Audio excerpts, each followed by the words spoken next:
ਵਾਰੀ ਜਿਉ ਵਾਰੀ ਨਾਮ ਸੁਣ ਮਨ ਵਸਾਵਣਿਆ। ਹਰ ਜੀਉ ਸੱਚਾ ਊਚੋ ਊਚਾ ਹਉ ਮੈਂ ਮਾਰ ਮਿਲਾਵਣਿਆ ਰਹਾਉ। ਹਰ ਜੀਉ ਸਾਚਾ ਸਾਚੀ ਨਾਈ ਗੁਰ ਪ੍ਰਸਾਦੀ ਕਿਸੈ ਮਿਲਾਈ। ਗੁਰ ਸ਼ਬਦ ਮਿਲੈ ਸੇ ਵਿਛੁੜੈ ਨਾਹੀ ਸਹਜੇ ਸੱਚ ਸਮਾਵਣਿਆ।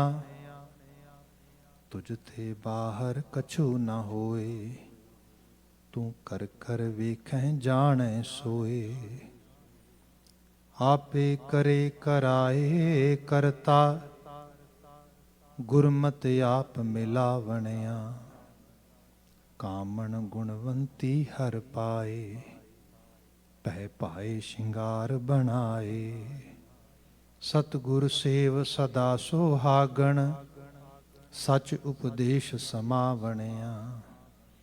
ਸ਼ਬਦ ਵਿਸਾਰਨ ਤਿਨਾ ਠਾਉਰ ਨ ਠਾਉ ਭ੍ਰਮ ਭੂਲੇ ਜਿਉ ਸੁੰਝੈ ਕਰ ਕਾਉ। ਹਲਤ ਪਲਤ ਤਿਨਿ ਦੋਵੇਂ ਗਵਾਏ ਦੁਖੇ ਦੁਖ ਵਿਹਾਵਣਿਆ। ਲਿਖਦਿਆਂ ਲਿਖਦਿਆਂ ਕਾਗਦ ਮਸਖ ਹੋਈ ਦੂਜੈ ਭਾਏ ਸੁਖ ਪਾਏ ਨਾ ਕੋਈ।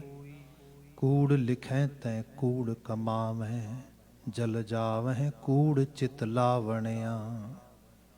ਗੁਰਮੁਖ ਸੱਚੋ ਸੱਚ ਲਿਖੈ ਵਿਚਾਰ ਸੇ ਜਨ ਸੱਚੇ ਪਾਵਹਿ ਮੋਖ ਦੁਆਰ। ਸਚ ਕਾਗਦ ਕਲਮ ਮਸਵਾਣੀ ਸਚ ਲਿਖ ਸਚ ਸਮਾਵਣਿਆ।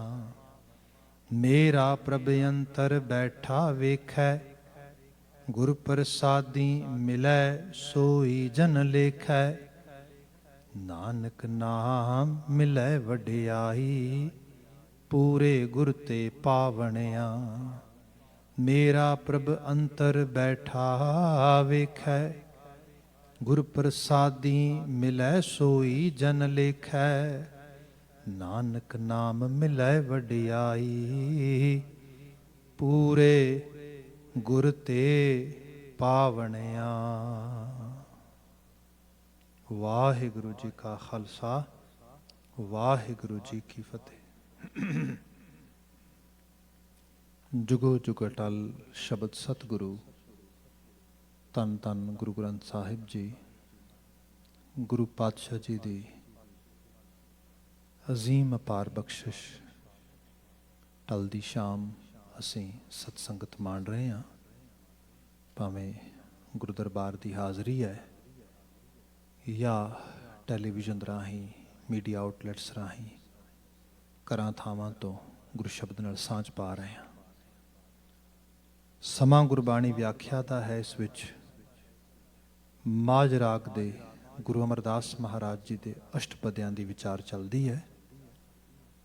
ਆਪ ਜੀ ਨੇ ਅਗਲੇਰਾ ਸਮੁੱਚਾ ਸ਼ਬਦ ਸਰਵਨ ਕੀਤਾ ਹੈ। ਵਿਚਾਰ ਹਮੇਸ਼ਾ ਦੀ ਤਰ੍ਹਾਂ ਰਹਾਉ ਦੇ ਬੰਦ ਤੋਂ ਪ੍ਰਾਰੰਭ ਕਰ ਰਹੇ ਹਾਂ। ਸਭ ਜ਼ਿਕਰ ਕਰਦੇ ਹਉ ਵਾਰੀ ਜਿਉ ਵਾਰੀ ਨਾਮ ਸੁਣ ਮਨ ਵਸਾਵਣਿਆ। ਹਰ ਜੀਉ ਸੱਚਾ ਸੱਚਾ ਊਚੋ ਊਚਾ ਹਉ ਮੈਂ ਮਾਰ ਮਿਲਾਵਣਿਆ। ਹਉ ਵਾਰੀ ਜਿਉ ਵਾਰੀ ਨਾਮ ਸੁਣ ਮਨ ਵਸਾਵਣਿਆ। ਵਾਰ ਵਾਰ ਇਹ ਲਫ਼ਜ਼ ਰੈਪੀਟੀਸ਼ਨ ਵਿੱਚ ਆ ਰਹੇ ਨੇ। ਹਉ ਵਾਰੀ ਜਿਉ ਵਾਰੀ ਮੁਰਾਦ ਇਹੋ ਹੀ ਹੈ, ਮੈਂ ਉਹਨੂੰ ਆਪਣੀ ਜਾਨ ਦੇਣਾ ਆ, ਮੈਂ ਆਪਣਾ ਆਪਾ ਕੁਰਬਾਨ ਕਰਦਾ ਹਾਂ।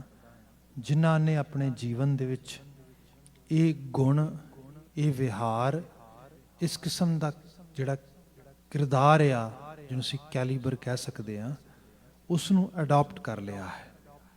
ਸਭ ਕਹਿੰਦੇ ਹਉ ਵਾਰੀ ਜਿਉ ਵਾਰੀ ਨਾਮ ਸੁਣ ਮਨ ਵਸਾਵਣਿਆ।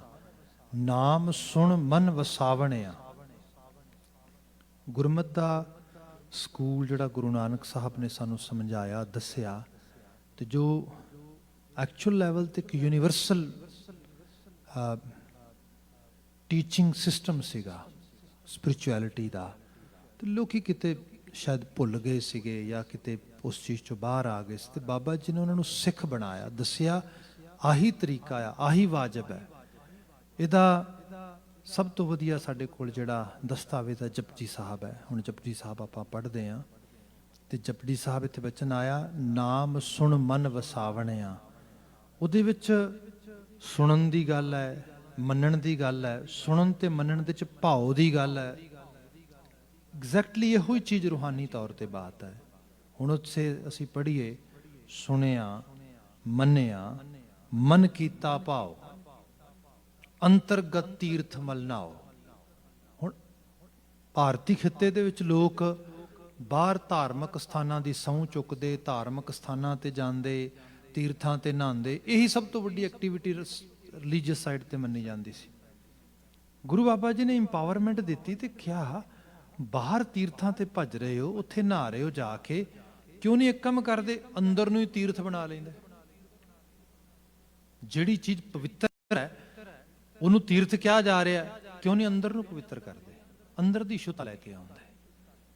ਉਹਦੇ ਬਾਬਤ ਗੁਰੂ ਮਹਾਰਾਜ ਨੇ ਬਾਣੀ 'ਚ ਬੜੇ ਰੰਗ ਬਿਆਨ ਕੀਤੇ ਇਹੋ ਜਿਹੇ। ਕਿਤੇ ਬਾਬਾ ਕਬੀਰ ਜੀ ਦੇ ਅਸੀਂ ਬਚਨ ਪੜ੍ਹਦੇ ਹਾਂ, ਜਿਨ੍ਹਾਂ ਨੇ ਇਹ ਕਿਹਾ ਕਿ ਕਬੀਰ ਮਨ ਨਿਰਮਲ ਭਇਆ ਜੈਸੇ ਗੰਗਾ ਨੀਰ। ਉਹ ਦੁਨੀਆ ਦੇ ਲੋਕੋ, ਤੁਸੀਂ ਇੱਕ ਦਰਿਆ ਨੂੰ ਪਵਿੱਤਰ ਮੰਨਦੇ ਹੋ, ਉਸ ਦਰਿਆ ਵਿੱਚ ਜਾ ਕੇ ਨਹਾਉਂਦੇ ਹੋ, ਮੈਨੂੰ ਅਹਿਸਾਸ ਹੋ ਗਿਆ ਆ, ਇਸ ਮਨ ਨੂੰ ਹੀ ਗੰਗਾ ਬਣਾ ਲਾ। ਜਿਸ ਰੱਬ ਬਾਰੇ ਤੂੰ ਸੋਚਦਾ ਨਾ ਵੀ ਪਤਾ ਨਹੀਂ ਉਹ ਹੈ ਵੀ ਹੈ ਕਿ ਨਹੀਂ ਹੈ, ਉਹ ਮਿਲੇਗਾ ਵੀ ਕਿ ਨਹੀਂ ਮਿਲੇਗਾ, ਉਹ ਲੱਭੇਗਾ ਵੀ ਕਿ ਨਹੀਂ ਲੱਭੇਗਾ, ਬਾਬਾ ਕਬੀਰ ਜੀ ਦੇ ਬਚਨ ਨੇ ਕਿ ਕਬੀਰ ਮਨ ਨਿਰਮਲ ਭਇਆ ਜੈਸੇ ਗੰਗਾ ਨੀਰ, ਪਾਛੇ ਲਾਗਤ ਹਰ ਫਿਰੈ ਕਹਿਤ ਕਬੀਰ ਕਬੀਰ। ਉਹ ਰੱਬ ਤੈਨੂੰ ਲੱਭਦਾ ਫਿਰੇਗਾ। ਭਾਵੇਂ ਤੂੰ ਜੀਵਨ ਵਿੱਚ ਆਪਣੇ ਆਪ ਰੂਹਾਨੀ ਤੌਰ ਤੇ ਬੈਟਰ ਹੋ ਜਾਏਗਾ। ਕਿਤੇ ਇਸ ਕਿਸਮ ਦੇ ਬਚਨ ਆਏ, ਕਿਤੇ ਬਚਨ ਇਸ ਲੈਵਲ ਤੇ ਆਏ। ਗੁਰੂ ਨਾਨਕ ਸਾਹਿਬ ਦੇ ਸ਼ਬਦ ਪੜ੍ਹਦੇ ਹਾਂ, ਸੱਚ ਤਾਂ ਪਰ ਜਾਣੀਏ ਜਾਂ ਆਤਮ ਤੀਰਥ ਕਰੈ ਨਿਵਾਸ। ਆਤਮ ਤੀਰਥ, ਅੰਤਰਾਤਮੇ ਨੂੰ ਤੀਰਥ ਬਣਾ ਲੈ, ਪਵਿੱਤਰ ਕਰ ਲੈ, ਸ਼ੁੱਧ ਕਰ ਲੈ। ਹੁਣ ਜਦੋਂ ਆਪਾਂ ਇਹਨੂੰ ਕਹਿ ਰਹੇ ਹਾਂ ਕਿ ਸ਼ੁੱਧ ਕਰ ਲੈ, ਤੀਰਥ ਬਣਾ ਲੈ, ਇਹਨੂੰ ਅਸ਼ੁੱਧ ਕੌਣ ਕਰ ਰਿਹਾ ਹੈ, ਨਾਪਾਕ ਕੌਣ ਕਰ ਰਿਹਾ ਹੈ? ਅੰਤਰਾਤਮੇ ਦੀ ਜਿਹੜੀ ਬਾਤ ਆ, ਜਿਹਨੂੰ ਸਰਲ ਲੈਵਲ ਤੇ ਲੈ ਕੇ ਆਓਗੇ ਤੇ ਪਤਾ ਲੱਗੇਗਾ। ਥਾਟਸ, ਵਿਚਾਰ, ਜਿਹਨੂੰ ਅਸੀਂ ਗੁਰੂ ਸਾਹਿਬ ਦੀ ਬਾਣੀ 'ਚ ਬਚਨ ਪੜ੍ਹਦੇ ਹਾਂ ਕਿ ਜਿਹੜਾ ਹੈਗਾ ਕਰ ਇਸ਼ਨਾਨ ਗ੍ਰਹਿ ਆਏ, ਉਹ ਗ੍ਰਹਿ ਹਿਰਦਾ ਕਰਿਆ, ਕਰ ਇਸ਼ਨਾਨ। ਇਹੋ ਜਿਹਾ ਬੰਦੇ ਦਾ ਫਿਲਟਰ ਹੋਏ, ਜਿਸ ਫਿਲਟਰ ਦੇ ਵਿੱਚੋਂ ਜਿਹੜੇ ਰਾਵਾਂ, ਵਿਚਾਰ, ਖਿਆਲ ਨੇ ਪੁਣ ਕੇ ਆਉਣ ਅੰਦਰ।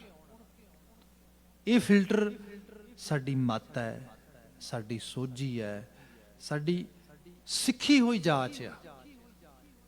ਇਹ ਸਿੱਖਣੀ ਪੈਂਦੀ ਏ। ਜਿਵੇਂ ਸਪੋਜ਼ ਕਰੋ ਬੱਚਾ ਆ, ਬੱਚੇ ਨੂੰ ਕੀ ਇਨਟੇਕ ਕਰਨਾ ਹੈ, ਕੀ ਫੂਡ ਖਾਣਾ ਆ, ਇਹ ਮਾਪੇ ਸਿਖਾਉਂਦੇ ਨੇ। ਕਿਵੇਂ ਖਾਣਾ ਇਹ ਵੀ ਸਿਖਾਉਂਦੇ ਨੇ।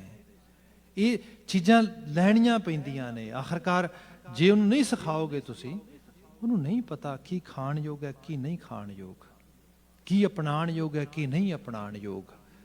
ਜਿਸ ਸਾਰੇ ਲੈਵਲ ਤੇ ਅਸੀਂ ਦੇਖੀਏ, ਜਿਵੇਂ ਜਿਵੇਂ ਸਮਾਜ, ਸੁਸਾਇਟੀ ਅਗਰਸਰ ਹੋਈ ਹੈ, ਨੋ ਡਾਊਟ ਇਹੋ ਜਿਹੀਆਂ ਚੀਜ਼ਾਂ ਵੀ ਆਈਆਂ ਨੇ ਜਿਹਨੂੰ ਅਸੀਂ ਮਾਡਰਨ ਜਿਹੜਾ ਹੈਗਾ ਇੰਡਸਟਰੀਲਾਈਜੇਸ਼ਨਸ ਤੋਂ ਬਾਅਦ ਜਿਸ ਕਿਸਮ ਦਾ ਅੱਜ ਅਸੀਂ ਇੱਕ ਬੜਾ ਹੈਕਟਿਕ ਤੇ ਬੜਾ ਬਿਜ਼ੀ ਕਲਚਰ, ਜਿਹਦੇ 'ਚ ਲਾਈਫ ਨੂੰ ਅਸੀਂ ਬੜਾ ਮਤਲਬ ਹਾਈਲੀ ਬਿਜ਼ੀ ਲੈਵਲ ਤੇ ਲੈ ਗਏ ਹੈਗੇ ਆ।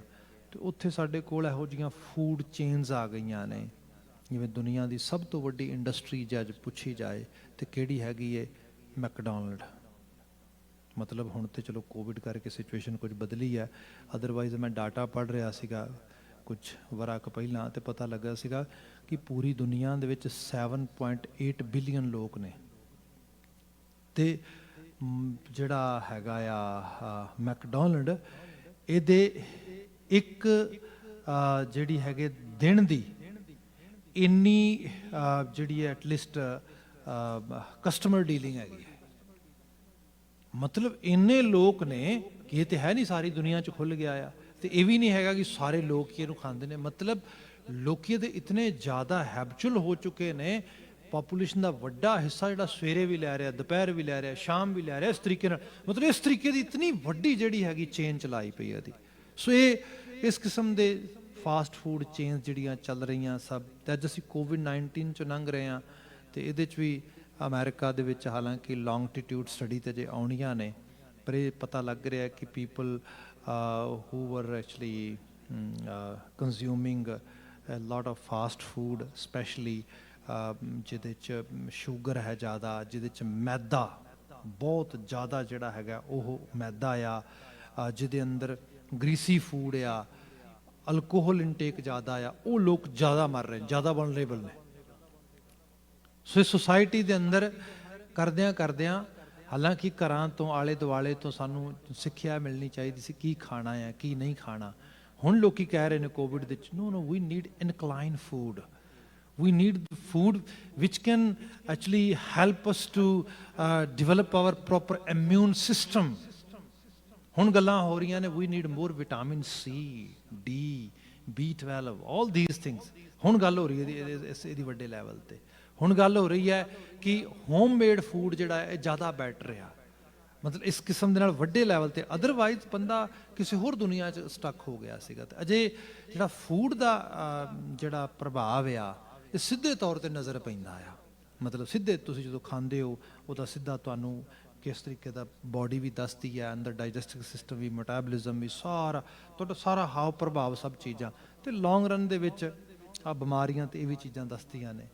ਵਿਚਾਰ ਇਹਦੇ ਬਾਰੇ ਤੇ ਬੰਦਾ ਅਵੇਅਰ ਹੀ ਨਹੀਂ ਹੈਗਾ, ਬੰਦਾ ਸੋਚਦਾ ਹੀ ਨਹੀਂ ਵੀ ਵਿਚਾਰ ਕਿਹੜੇ ਅੰਦਰ ਜਾ ਰਹੇ ਨੇ, ਕਿੰਨਾ ਵਿਚਾਰਾਂ ਨੂੰ ਪ੍ਰੋਸੈਸ ਕਰ ਰਹੇ ਹਾਂ, ਕਿਹੜੀਆਂ ਖਿਆਲਤਾਈਆਂ ਅੰਦਰ ਆ ਰਹੀਆਂ ਨੇ। ਅੱਜ ਵੀ ਭਾਰਤੀ ਖਿੱਤੇ ਦੇ ਲੋਕ ਇਤਨੇ ਵਹਿਮੀ ਨੇ, ਇਤਨੇ ਭਰਮੀ ਨੇ, ਇਤਨਾ ਜ਼ਿਆਦਾ ਦੰਭ ਹੈ। ਇਹ ਕਿੱਥੋਂ ਆ ਰਿਹਾ? ਇਹ ਸਾਰਾ ਉਹ ਵਿਚਾਰ ਨੇ, ਰਾਵਾਂ ਨੇ ਜਿਹੜੀਆਂ ਅੰਦਰ ਗਈਆਂ ਨੇ, ਜਿਨ੍ਹਾਂ ਨੇ ਇਹ ਦੱਸਿਆ ਵੀ ਜੇ ਇਸ ਪਾਸੇ ਮੂੰਹ ਕਰ ਲਿਆ ਤੇ ਆਹ ਗੜਬੜ ਹੋ ਜਾਏਗੀ, ਜੇ ਇਸ ਪਾਸੇ ਕਰ ਲਿਆ ਤੇ ਆਹ ਹੋ ਜਾਏਗੀ, ਜੇ ਇਸ ਦਿਨ ਸਵੇਰੇ ਉੱਠ ਕੇ ਨਹਾ ਲਿਆ ਤੇ ਆਹ ਹੋ ਜਾਏਗਾ, ਇਸ ਦਿਨ ਸ਼ਾਮ। ਵਿਚਾਰ ਗਏ ਨੇ ਅੰਦਰ ਸਾਰੇ। ਇਹ ਵਿਚਾਰ ਇਤਨੇ ਡੀਪ ਲੈਵਲ ਤੇ ਪ੍ਰੋਸੈਸ ਹੋ ਗਏ ਕਿ ਬੰਦੇ ਨੂੰ ਮਾਰਨ ਦੀ ਬਾਹਰੋਂ ਲੋੜ ਹੀ ਨਹੀਂ ਹੈ। ਮੈਂ ਛੋਟੀ ਜਿਹੀ ਕਹਾਣੀ ਨੂੰ ਮੈਂ ਬਾਤ ਜੇ ਸ਼ੇਅਰ ਕਰਾਂ, ਤੇ ਅਕਸਰ ਇਹੋ ਜਿਹਾ ਲਿਟਰੇਚਰ ਅਸੀਂ ਪੜ੍ਹਦੇ ਸੁਣਦੇ ਵੀ ਹਾਂ, ਤੇ ਮੈਂ ਵੀ ਕਈ ਵਾਰ ਐਗਜ਼ਾਮਪਲ ਕਰਦਾ। ਜਦੋਂ ਸ਼ੁਰੂ ਦੇ ਵਿੱਚ ਪੰਜਾਬ ਦੀ ਫਿਜ਼ਾਂ ਦੇ ਵਿੱਚ ਗੁਰਦੁਆਰਾ ਸੁਧਾਰ ਲਹਿਰ ਚੱਲੀ, ਫਿਰ ਅਕਾਲੀ ਮੂਵਮੈਂਟ ਚੱਲੀ, ਤੇ ਸਭ ਦੇ ਵਿੱਚ ਜਦੋਂ ਉਹਨਾਂ ਨੇ ਦੇਖਿਆ ਕਿ ਜਿਸ ਚੀਜ਼ ਨੂੰ, ਜਿਸ ਨਿਸ਼ਾਨੇ ਨੂੰ ਲੈ ਕੇ ਚੱਲੇ ਸੀ, ਉਹ ਨਿਸ਼ਾਨਾ ਸਹੀ ਰਾਹ ਤੇ ਨਹੀਂ ਪੈ ਰਿਹਾ, ਇੱਕ ਹਿੱਸਾ ਉਸੇ ਹੀ ਸਿੱਖੀ ਮੂਵਮੈਂਟ ਦੇ ਵਲੰਟੀਅਰਸ ਦਾ ਫਿਰ ਜਿਹੜਾ ਹੈਗਾ ਕਮਿਊਨਿਸਟ ਮੂਵਮੈਂਟ ਵਾਲੇ ਪਾਸੇ ਤੁਰ ਪਿਆ, ਜਿਹੜਾ ਹੈਗਾ ਕਾਮਰੇਡਾਂ ਨਾਲ ਉਸ ਤਰੀਕੇ ਨਾਲ ਐਸੋਸੀਏਟ ਹੋ ਗਿਆ। ਕਿਉਂਕਿ ਉਹਦੇ 'ਚ ਸਿੱਧੀ ਜੀ ਬਾਤ ਹੈ ਕਿ ਮਨੁੱਖਤਾ ਦੇ ਭਲੇ ਦੀਆਂ ਗੱਲਾਂ, ਇਹੋ ਜਿਹੀਆਂ ਗੱਲਾਂ ਕਾਫੀ ਮੈਚ ਕਰਦੀਆਂ। ਖੈਰ ਜਿਹੜੀ ਬਾਤ ਕਰਨ ਲੱਗਾ, ਇਹ ਸ਼ਖਸ ਕਮਿਊਨਿਸਟ ਰਾਈਟਰ ਹੈ, ਤੇ ਇਹ ਪਾਰਟੀਸ਼ਨ ਤੋਂ ਬਾਅਦ ਇੱਧਰ ਆ ਗਿਆ, ਤੇ ਪਾਰਟੀਸ਼ਨ ਤੋਂ ਪਹਿਲਾਂ ਦੀ ਕੁਝ ਗੱਲਾਂ ਲਿਖਦਾ ਆਪਣੀ ਲਿਟਰੇਚਰ ਦੇ ਵਿੱਚ। ਉਹ ਕਹਿੰਦਾ ਕਿ ਗੱਲ ਇਹ ਹੈ ਕਿ ਲਾਹੌਰ ਦੇ ਨੇੜੇ ਕੋਈ ਪਿੰਡ ਪੈਂਦਾ ਸਾਡਾ, ਤੇ ਉਸ ਪਿੰਡ ਦੇ ਵਿੱਚ ਛਿੰਝ ਪੈਂਦੀ ਹੈ। ਛਿੰਝ ਮੀਨ ਰੈਸਲਿੰਗ ਹੁੰਦੀ ਹੈ, ਕੁਸ਼ਤੀ।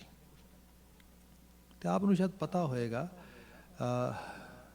ਪੰਜਾਬੀ ਫਿਜ਼ਾਂ ਦੇ ਵਿੱਚ, ਮਤਲਬ ਇੱਕ ਜਿਹੜਾ ਪੰਜਾਬ ਦਾ ਇੱਕ ਇਨਵਾਇਰਮੈਂਟ ਆ, ਇਹਦੇ ਅੰਦਰ ਇੱਕ ਅਜੀਬ ਕਲਚਰ ਰਿਹਾ ਆ ਬੁਰਛਾਗਰਦੀ ਦਾ।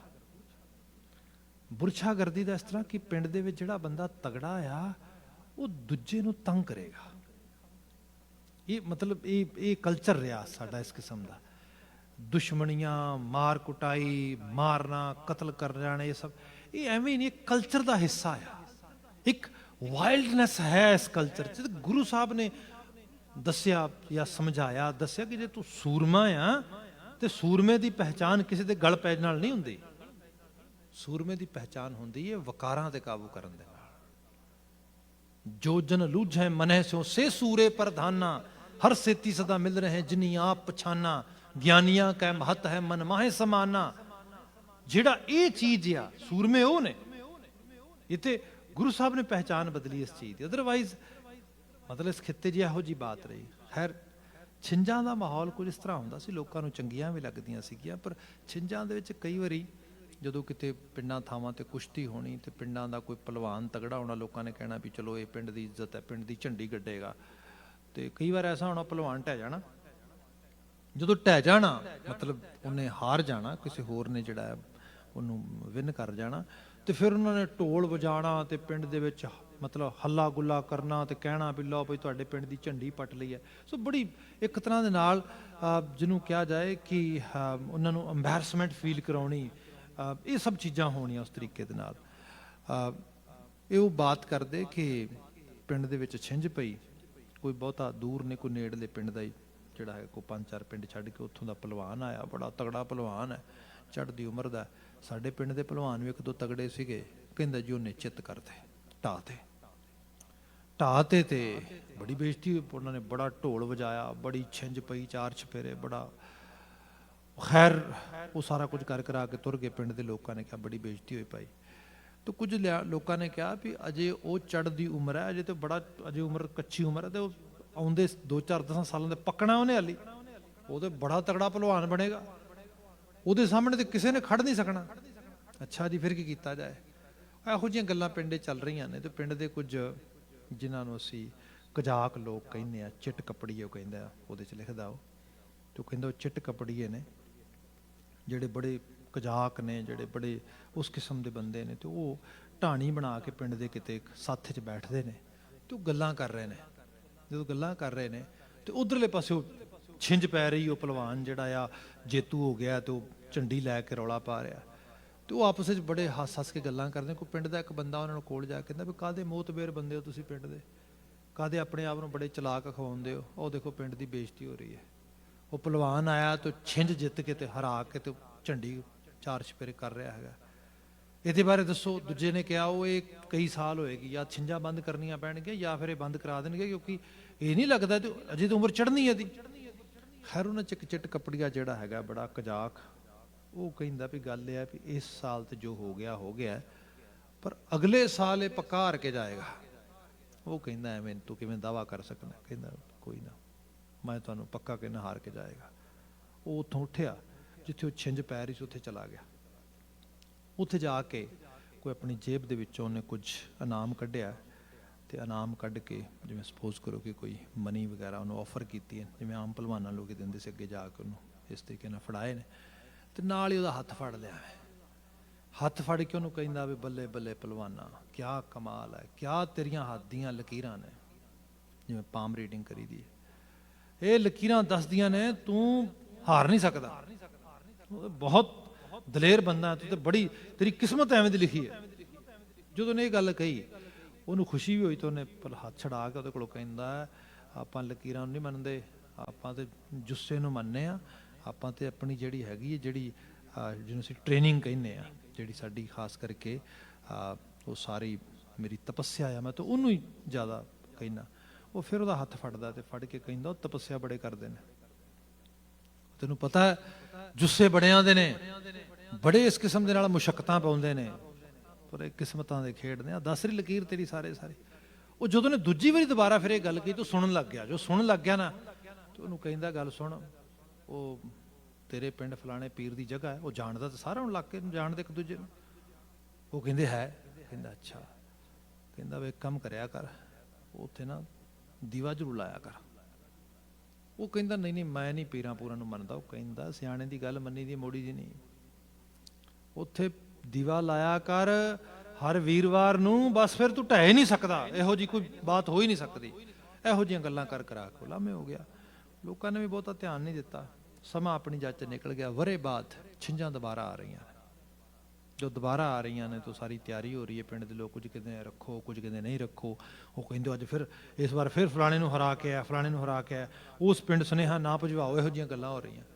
ਉਹ ਤਾਂ ਹੀ ਤੇ ਚਿੱਟ ਕੱਪੜੀਏ ਦੇ ਕੰਨਾਂ 'ਚ ਗੱਲ ਪਈ, ਤੇ ਉਹ ਕਹਿੰਦਾ ਅੱਛਾ, ਕਹਿੰਦਾ ਵੀ ਕਿੱਦਾਂ ਛਿੰਝਾਂ ਰੱਖਣੀਆਂ, ਕਿੱਦਾਂ ਰੱਖੋ। ਕਹਿੰਦਾ ਉਹਦੇ ਬਾਰੇ ਪਤਾ ਕਰੋ, ਵੀਰਵਾਰ ਨੂੰ ਕੀ ਕਰਦਾ।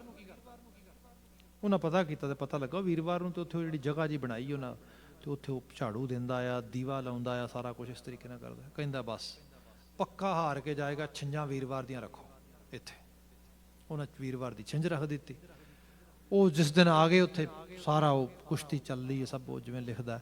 ਅਖੀਰ ਗੱਲ ਮੁੱਕਦੀ ਇੱਥੇ ਆ ਕੇ ਜਦੋਂ ਬਿਲਕੁਲ ਵੱਡੇ ਪਿੰਡ ਦੇ ਪਹਿਲਵਾਨ ਨਾਲ ਘੁਲਣ ਵਾਸਤੇ ਮੈਦਾਨ 'ਚ ਉਤਰਦਾ ਖਾੜੇ ਦੇ ਵਿੱਚ, ਉਹ ਚਿੱਟ ਕੱਪੜੀ ਉਹਦਾ ਹੱਥ ਫੜਦਾ ਜਾ ਕੇ ਦੁਬਾਰਾ, ਫਿਰ ਕਹਿੰਦਾ ਵਾਹ ਵਾਹ ਵਾਹ ਪਹਿਲਵਾਨਾ, ਤੈਨੂੰ ਕਿਹਾ ਸੀਗਾ ਤੇਰੀਆਂ ਲਕੀਰਾਂ ਬੜੀਆਂ ਤਗੜੀਆਂ ਨੇ, ਪਰ ਮੈਨੂੰ ਲੱਗਦਾ ਨਹੀਂ ਤੂੰ ਦੀਵਾ ਬਾਲਣਾ ਸ਼ੁਰੂ ਕੀਤਾ ਉੱਥੇ।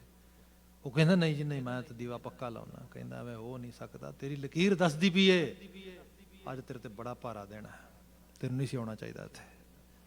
ਜੇ ਆਉਣਾ ਹੈ ਤਾਂ ਦੀਵਾ ਲਾ ਕੇ ਆਉਣਾ, ਦੀਵਾ ਲਾ ਕੇ ਆਉਣਾ ਚਾਹੀਦਾ ਸੀਗਾ। ਉਹਦੀ ਹੁਣ ਉਹਨੇ ਧਿਆਨ ਡਾਇਵਰਟ ਕਰਤਾ। ਜਿਵੇਂ ਹੀ ਇਹ ਬਾਤ ਹੋਈ, ਉਹ ਵਾਰ-ਵਾਰ ਸੋਚਦਾ ਹੈ ਆਪਣੇ ਮਨ ਦੇ ਵਿੱਚ, ਜਾਂ ਉਹ ਕਹਿੰਦਾ ਉਹ ਕਿਹਾ ਤੇ ਆਇਆ ਸੀ ਘਰਦਿਆਂ ਨੂੰ ਦੀਵਾ ਜ਼ਰੂਰ ਲਾਇਆ ਜੇ ਕਿਤੇ ਭੁੱਲ ਗਏ ਹੋਣਗੇ।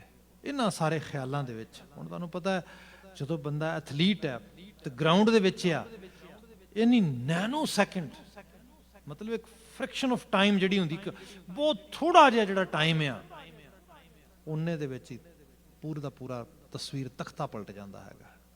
ਉਹ ਬੜੀ ਬੁਰੀ ਤਰ੍ਹਾਂ ਹਾਰਦਾ ਆ। ਪਿੰਡ ਦੇ ਲੋਕ ਬੜੇ ਖੁਸ਼ ਹੁੰਦੇ ਨੇ। ਇਹ ਸਾਰੇ ਤੇ ਫਿਰ ਨਿਚੋੜ ਕੱਢਦਾ ਜਿਹੜਾ ਲਿਖਾਰੀ ਆ। ਉਹ ਕਹਿੰਦਾ ਜਿਹੜਾ ਵਹਿਮ ਹੈ, ਜਿਹੜਾ ਭਰਮ ਹੈ, ਇਹ ਬਹੁਤ ਡੀਪ ਅਸਰ ਕਰਦਾ ਹੈ ਤੇ ਕਿਸੇ ਹੋਰ ਤਰੀਕੇ ਨਾਲ ਨਹੀਂ ਸਾਡੇ ਅੰਦਰ ਆਉਂਦਾ, ਥਾਟ ਨਾਲ ਆਉਂਦਾ। ਜੇ ਸਾਨੂੰ ਇਨ ਟਾਈਮ ਉਹ ਥਾਟ ਡਿਟੈਕਟ ਕਰਨਾ ਨਾ ਆਵੇ, ਉਹ ਕਈ ਵਾਰੀ ਸਾਰੀ ਜ਼ਿੰਦਗੀ ਦੀ ਖੇਡ ਖਰਾਬ ਕਰ ਦਿੰਦਾ ਹੈਗਾ। ਇਸ ਲਈ ਗੁਰੂ ਬਾਬਾ ਜੀ ਨੇ ਕਿਹਾ, ਉਹ ਭਲੇ ਬੰਦੇ, ਸੁਣਨ ਨੂੰ ਤੇ ਬੜਾ ਕੁਝ ਸੁਣੀ ਜਾਂਦੇ ਆ, ਅਸੀਂ ਸਭ ਕੁਝ ਹੀ ਸੁਣੀ ਜਾਂਦੇ, ਜੋ ਮਰਜ਼ੀ ਕੰਨਾਂ 'ਚ ਪਈ ਜਾਂਦਾ, ਸੁਣੀ ਜਾਂਦਾ ਬੰਦਾ। ਨਾ, ਸੁਣੋ ਜਿਹੜਾ ਸੁਣ ਕੇ, ਸੁਣਿਆਂ ਦੀਆਂ 4 ਪੌੜੀਆਂ ਜਪਜੀ ਸਾਹਿਬ ਦੀਆਂ ਪੜ੍ਹਦੇ ਆ ਆਪਾਂ। ਬਾਬਾ ਜੀ ਕੀ ਸੁਣਨਾ ਆ? ਬਾਬਾ ਜੀ ਨੇ ਕਿਹਾ ਉਹ ਸੁਣ ਜਿਹਨੂੰ ਸੁਣ ਕੇ ਸਿੱਧ ਬਣ ਜਾਏ। ਸੁਣਿਆ ਸਿੱਧ, ਪੀਰ, ਸੁਰ, ਨਾਥ ਆ ਬਣ ਜਾਏ। ਉਹ ਹਸਤੀ ਆ ਜਾਏ ਤੇਰੀ ਜਿਹਦੇ ਵਿੱਚ ਤੈਨੂੰ ਇਹਨਾਂ ਦੇ ਮਗਰ ਨਾ ਭੱਜਣਾ ਪਏ, ਨਾ ਤੂੰ ਆਪ ਬਣ ਜਾਏ। ਇਹੋ ਜਿਹਾ ਸੁਣ। ਇਹ ਨਾ ਸੁਣ ਕਿ ਤੂੰ ਕਿਸੇ ਦਾ ਗੁਲਾਮ ਬਣ ਜਾਏ। ਤੁਸੀਂ ਥਾਟ ਦੇਖੋ ਕਿੱਡਾ ਕਮਾਲ ਹੈ। ਸਿੱਧ ਹੋ ਜਾ, ਆਪ ਸਿੱਧ ਹੋ ਜਾ। ਸੁਣਿਆ ਸਿੱਧ, ਇਹ ਸੁਣਿਆ ਦੋ ਲਾਵਾਂ ਨਾਲ ਹੈ। ਗੁਰੂ ਬਾਬਾ ਜੀ ਕਹਿੰਦੇ ਇਹ ਸੁਣਨ ਦੇ ਨਾਲ ਆ ਸੁਣਨਾ ਹੈ ਤੂੰ। ਉਹ ਥਾਟ, ਉਹ ਖਿਆਲ, ਉਹ ਬਚਨ। Sometime people ask me, Bhai Sahib, when Baba ji is saying ਸੁਣਿਆ, what to listen? What is Baba ji mentioning here for listening? Guru Nanak Sahib ਆਪ ਕੀਰਤਨ ਤੇ ਬਹੁਤ ਜ਼ੋਰ ਦਿੰਦੇ, ਤੇ ਕੀਰਤਨ ਕਰਤਾਰ ਦਾ ਕਰਦੇ, ਸੱਚ ਦਾ ਕਰਦੇ, ਰੱਬੀ ਬਾਣੀ ਦਾ ਕਰਦੇ। ਜੇ ਕੋਈ ਪੁੱਛਦਾ ਉਹਨਾਂ ਨੂੰ, ਬਾਬਾ ਕਿਹਨੂੰ ਸੁਣਨਾ ਹੈ? ਬਾਬਾ ਕਹਿੰਦੇ ਇਸ ਬਾਣੀ ਨੂੰ ਸੁਣਨਾ ਹੈ, ਇਸ ਬਚਨ ਨੂੰ ਸੁਣਨਾ ਹੈ, ਇਸ ਉਪਦੇਸ਼ ਨੂੰ ਸੁਣਨਾ ਹੈ। ਸੋ ਇਹ ਚੀਜ਼ ਆ ਜਿਹਨੂੰ ਗੁਰੂ ਬਾਬਾ ਜੀ ਨੇ ਕਿਹਾ, ਕਿਸੇ ਨੇ ਕਿਹਾ ਸੀਗਾ ਕਿ ਬਾਬਾ ਤੂੰ ਤੇ ਜੋਗੀ ਬੜਾ ਵੱਡਾ ਬਣ ਗਿਆ ਹੈਗਾ। ਅਸੀਂ ਬਾਣੀ ਸ਼ਬਦ ਪੜ੍ਹਦੇ ਹਾਂ, ਜੋਗ ਬਣਿਆ ਤੇਰਾ ਕੀਰਤਨ ਗਾਈ। ਜਦੋਂ ਮੈਂ ਤੇਰੇ ਕੀਰਤਨ ਨੂੰ ਉਸ ਲੈਵਲ ਤੇ ਆ ਗਿਆ ਨਾ, ਉਹਦੇ ਨਾਲ ਐਸੋਸੀਏਸ਼ਨ ਬਣ ਗਈ, ਉਹਦੇ ਵਿੱਚੋਂ ਹੀ ਮੇਰਾ ਸੱਚ ਦਾ ਯੋਗ ਨਿਕਲਿਆ ਸਾਰਾ ਦਾ ਸਾਰਾ। ਸੋ ਸੁਣੋ ਉਹ ਜਿਹੜਾ ਤੁਹਾਨੂੰ ਸਿੱਧ ਬਣਾ ਦੇ, ਤੁਹਾਨੂੰ ਪੀਰ ਬਣਾ ਦੇ, ਤੁਹਾਨੂੰ ਸੁਰ ਦੇਵਤੇ ਬਣਾ ਦੇ। ਨਾਥ, ਨਾਥਾਂ ਦੀ ਬੜੀ ਵੱਡੀ ਇੱਕ ਧਾਰਾ ਰਹੀ ਪੰਜਾਬ ਦੀ ਫਿਜ਼ਾਂ ਦੇ ਵਿੱਚ। ਈਵਨ ਕਦੀ ਸਾਡਾ ਅੱਜ ਦਾ ਸ਼ਾਇਰ ਜਿਹੜਾ ਆ, ਖਾਸ ਕਰਕੇ ਸੁਰਜੀਤ ਪਾਤਰ ਵਰਗਾ ਉਹ ਸ਼ਖਸ ਜਦੋਂ ਬਾਤ ਕਰਦਾ ਹੈ, ਕਦੇ ਨੂਰ ਨੂੰ, ਕਦੇ ਨਾਰ ਨੂੰ, ਕਦੇ ਬਾਦਸ਼ਾਹ ਦੀ ਤਲਵਾਰ ਨੂੰ, ਤੇਰੀ ਲੋੜ ਹੈ ਮੇਰੇ ਪੂਰਨਾ, ਨਾ ਦੂਰ ਜਾ ਮੇਰੇ ਪੂਰਨਾ। ਉਹ ਪੰਜਾਬ ਦੀ ਨਾਥ ਪਰੰਪਰਾ ਦੀ ਗੱਲ ਕਰਦੇ, ਪੂਰਨਨਾਥ ਜੋਗੀ ਦੀ ਗੱਲ ਕਰ ਰਿਹਾ। ਉਹ ਲੋਕਾਂ 'ਚ ਬਾਤ ਰਹੀ ਨਾਥਾਂ ਦੇ ਪ੍ਰਤੀ ਇਸ ਕਿਸਮ ਦੇ ਨਾਲ। ਪਰ ਗੁਰੂ ਬਾਬਾ ਜੀ ਨੇ ਕਿਹਾ ਤੁਹਾਨੂੰ ਇਹਨਾਂ ਚੋਂ ਕਿਸੇ ਦੇ ਮਗਰ ਵੀ ਜਾਣ ਦੀ ਲੋੜ ਨਹੀਂ ਹੈ, ਤੁਸੀਂ ਆਪ ਬਣ ਸਕਦੇ ਹੋ। ਇੱਕ ਇੰਪਾਵਰਮੈਂਟ ਹੈ ਜਿਹੜੀ ਸਾਨੂੰ ਦਿੱਤੀ ਜਾ ਰਹੀ। ਸੁਣਿਆ ਜਿਹਾ ਸੁਣੋਗੇ ਤੇ ਬੰਦੇ ਨੂੰ ਜਿਹੋ ਜੀ ਫੀਡ ਕਰੋਗੇ, ਜਿਹੋ ਜੀ ਚੀਜ਼ ਅੰਦਰ ਲਗਾਤਾਰ ਪਾਈ ਚੱਲੋਗੇ ਉਸ ਰੂਪ ਦੇ ਅੰਦਰ। ਜਿਵੇਂ ਅੱਜ ਦੇ ਦੌਰ ਦੀ ਬਾਤ ਕਰੀਏ ਅਸੀਂ, ਅੱਜ ਜਿਹੜਾ ਸਮਾਂ ਆ ਪੋਲੀਟੀਕਲ ਸਾਈਡ ਤੋਂ ਜੇ ਲੈ ਆਈਏ ਆਪਾਂ, ਤੇ ਬੜਾ ਡਰਾਵਣਾ ਆ। ਸਾਡੇ ਜਿਹੜਾ ਹੈ ਸਾਊਥ ਆਫ ਦਾ ਬਾਰਡਰ ਜੈਸੇ ਹਾਲਾਤ ਬਣੇ ਪਏ ਨੇ, ਪੋਲਰਾਈਜੇਸ਼ਨ ਜਿਹੜੀ ਹੈ, ਜਿਹਨੂੰ ਆਈਡੈਂਟੀਟੀ ਪੋਲਿਟਿਕਸ ਵਗੈਰਾ ਲੋਕੀ ਕਹਿੰਦੇ ਨੇ, ਕੋਈ ਹਾਲ ਥੋੜਾ ਹੈਗਾ। ਤੇ ਸਾਰਾ ਜਿਸ ਤਰੀਕੇ ਨਾਲ ਮੀਡੀਆ ਤੇ ਸਭ ਚੀਜ਼ਾਂ ਕੰਨਾਂ 'ਚ ਪਾ ਰਹੇ ਨੇ, ਐਂਡ ਆਫ ਦਾ ਡੇ ਕੀ ਹੋਏਗਾ? ਐਕਚੁਅਲ ਲੈਵਲ ਤੇ ਬੰਦੇ ਨੂੰ ਆਪਣੇ ਆਪ ਨੂੰ ਫੀਡ ਕਰਨਾ ਪਏਗਾ, ਦੱਸਣਾ ਪਏਗਾ, ਫਿਲਟਰ ਕਰਨਾ ਪਏਗਾ ਰਾਵਾਂ ਵਿਚਾਰਾਂ ਖਿਆਲਾਂ ਨੂੰ, ਅਦਰਵਾਈਜ਼ ਮਨੁੱਖ ਦੇ ਲੈਵਲ ਤੋਂ ਥੱਲੇ ਆ ਜਾਏਗਾ। ਜਦੋਂ ਕਿਸੇ ਕਿਸਮ ਦੇ ਵੀ ਰਾਈਟਸ ਹੁੰਦੇ ਨੇ, ਜਦੋਂ ਲੂਟਿੰਗ ਹੁੰਦੀ ਹੈ, ਜਦੋਂ ਹਾਲਾਤ ਵਿਗੜਦੇ ਨੇ, ਇਹ ਲੋਕੀ ਇੱਕ ਦਿਨ ਵੇਖਦੇ ਨੇ ਵੀ ਆਹ ਚੀਜ਼ ਹੋਈ ਹੈ, ਤੇ ਇੱਕ ਦਿਨ ਹੋਈ ਵੇਖੀ ਲੋਕਾਂ ਨੇ। ਇਹਨੂੰ ਹੋਣ ਵਾਸਤੇ, ਇਹਨੂੰ ਕਰਨ ਵਾਸਤੇ, ਇਹਨੂੰ ਉਸ ਲੈਵਲ ਤੱਕ ਲਿਆਉਣ ਵਾਸਤੇ ਜਿਹੜਾ ਪਿੱਛੇ ਸਾਰਾ ਗਰਾਊਂਡ ਵਰਕ ਹੋਇਆ ਹੈਗਾ, ਉਹ ਗਰਾਊਂਡ ਵਰਕ ਲਫ਼ਜ਼ਾਂ, ਅਲਫਾਜ਼ਾਂ, ਹਰਫਾਂ, ਅੱਖਰਾਂ ਦੇ ਜ਼ਰੀਏ ਗਿਆ ਅੰਦਰ ਸਾਰਾ। ਜਦੋਂ ਗੁਰੂ ਬਾਬਾ ਜੀ ਉਸ ਲੈਵਲ ਤੇ ਬਾਤ ਲੈ ਕੇ ਆਉਂਦੇ ਨੇ, ਮੈਂ ਤੁਹਾਨੂੰ ਛੋਟਾ ਜਿਹਾ ਸਿਨੈਰੀਓ ਆਪਣੀ ਸਿੱਖ ਹਿਸਟਰੀ ਚੋਂ ਬਿਆਨ ਕਰਦਾ ਹਾਂ, ਕਿਉਂਕਿ ਇਹ ਸੁਣਨ ਦੇ ਨਾਲ ਚੀਜ਼ਾਂ ਕਿਵੇਂ ਬਦਲਦੀਆਂ, ਜੀਵਨ ਦਾ ਤਸੱਵੁਰ ਬਦਲ ਜਾਂਦਾ। 1885 ਦਾ ਸਨ ਹੈ, ਥੋੜਾ ਕੁਝ ਵੇਰਵੇ ਹੋਰ ਦਿੰਦੇ ਨੇ, ਪਰ ਜਿਹੜੇ ਥੋੜੇ ਮੈਨੂੰ ਲੱਗਦੇ ਨੇ ਕਿ ਜ਼ਿਆਦਾ ਫਿਗਰ ਅਥੈਂਟਿਕ ਹੈਗੇ ਨੇ। ਸਰਦਾਰ ਬਘੇਲ ਸਿੰਘ ਦਿੱਲੀ ਤੇ ਕਬਜ਼ਾ ਕਰਦੇ ਨੇ ਜਾ ਕੇ, ਤੇ ਦਿੱਲੀ ਉਸ ਤੋਂ ਪਹਿਲਾਂ, ਕਿਉਂਕਿ ਲਗਾਤਾਰ ਤੁਸੀਂ ਦੇਖਦੇ ਹੋ ਔਰੰਗਜ਼ੇਬ ਦੇ ਦੌਰ ਤੋਂ ਇੱਕਦਮ ਬਾਅਦ, ਜਦੋਂ ਈਵਨ ਬਹਾਦਰ ਸ਼ਾਹ ਪਹਿਲਾਂ ਹੀ ਹੈਗਾ ਆ, ਉਸ ਤੋਂ ਬਾਅਦ ਬਹਾਦਰ ਸ਼ਾਹ ਰੰਗੀਲਾ, ਦੂਜੇ ਸਾਰੇ, ਉਹ ਸਾਰੇ ਦੌਰ ਦੇ ਵਿੱਚ ਦਿੱਲੀ ਰੋਜ਼ ਹੀ ਲੁੱਟ ਹੋ ਰਹੀ ਹੈ। ਜੇ ਬਾਹਰੋਂ ਨਹੀਂ ਕੋਈ ਆ ਰਿਹਾ ਤੇ ਆਪਣੇ ਉਹਨਾਂ ਦੇ ਬੰਦੇ ਲੁੱਟ ਰਹੇ, ਨਹੀਂ ਤੇ ਬਾਹਰੋਂ ਲਗਾਤਾਰ ਕਦੀ ਦੁਰਾਨੀ ਆ ਰਿਹਾ, ਕਦੀ ਅਫਗਾਨ ਜਿਹੜਾ ਅਬਦਾਲੀ ਆ ਰਿਹਾ, ਇਸ ਤਰੀਕੇ ਚੱਲਦਾ ਰਿਹਾ ਸਾਰਾ। ਫਿਰ ਉਹਦੇ 'ਚ ਜਿਹੜਾ ਪਾਵਰ ਦਾ ਰਜ਼ੀਮ ਉਹ ਵੀ ਸ਼ਿਫਟ ਹੁੰਦਾ ਰਿਹਾ, ਕਦੀ ਕੋਈ ਇੱਕ ਮਲੇਸ਼ੀਆ ਆ ਕੇ ਕਾਬਜ ਹੋ ਗਿਆ, ਕਦੀ ਕੋਈ ਦੂਜਾ ਗਰੁੱਪ ਕਾਬਜ ਹੋ ਗਿਆ, ਇਹ ਸਭ ਚੀਜ਼ਾਂ ਚੱਲਦੀਆਂ ਰਹੀਆਂ। ਹੁਣ ਇਹ ਸਰਦਾਰ ਬਘੇਲ ਸਿੰਘ ਦੀ ਕਮਾਂਡ ਦੇ ਵਿੱਚ ਸਿੱਖ ਜਿਹੜਾ ਰਜ਼ੀਮ ਹੈ, ਇਹ ਉੱਥੇ ਗਿਆ ਆ, ਕੇਸਰੀ ਨਿਸ਼ਾਨ ਲਾਲ ਕਿਲੇ ਦੇ ਝੁੰਡਿਆ, ਸਭ ਚੀਜ਼ਾਂ ਹੋਈਆਂ, ਤਵਾਰੀਖ ਗਵਾਹ ਇਸ ਗੱਲ ਦੀ। ਦਿੱਲੀ 'ਚ ਇੱਕ ਅਜੀਬ ਸਹਿਮ ਹੈ। ਸਹਿਮ ਇਹ ਹੈ ਕਿ ਕਿਸੇ ਵਕਤ ਵੀ ਲੁੱਟ ਹੋ ਸਕਦੀ ਹੈ, ਕਿਉਂਕਿ ਜਦੋਂ ਜਿਹੜੀ ਫੌਜ ਕਬਜ਼ਾ ਕਰਦੀ ਹੈ, ਆਪਣੇ ਸਿਪਾਹੀਆਂ ਨੂੰ ਕਹਿ ਕੇ ਭੇਜਦੀ, ਕਹਿ ਕੇ ਵਾੜਦੇ ਨੇ ਜਦੋਂ ਕਿਲੇ ਦੇ ਵਿੱਚ ਉਸ ਤਰੀਕੇ ਨਾਲ ਕਿ ਜਦੋਂ ਅਸੀਂ ਕਾਬਜ ਹੋ ਗਏ ਫਿਰ ਤੁਹਾਨੂੰ ਕੁਝ ਸਮੇਂ ਲਈ ਖੁੱਲੀ ਛੁੱਟੀ ਦਿੱਤੀ ਜਾਏਗੀ। So whatever you want you can do, ਤੁਸੀਂ ਬੇਪਤੀ ਕਰੋ, ਤੁਸੀਂ ਲੁੱਟ ਮਚਾਓ, ਕਿਉਂਕਿ ਆਖਰਕਾਰ ਉਹਨਾਂ ਨੇ ਆਪਣਾ ਲਹੂ ਡੋਲ ਕੇ ਉਸ ਵਿਕਟਰੀ ਨੂੰ ਸਟੈਬਲਿਸ਼ ਕੀਤਾ ਹੁੰਦਾ।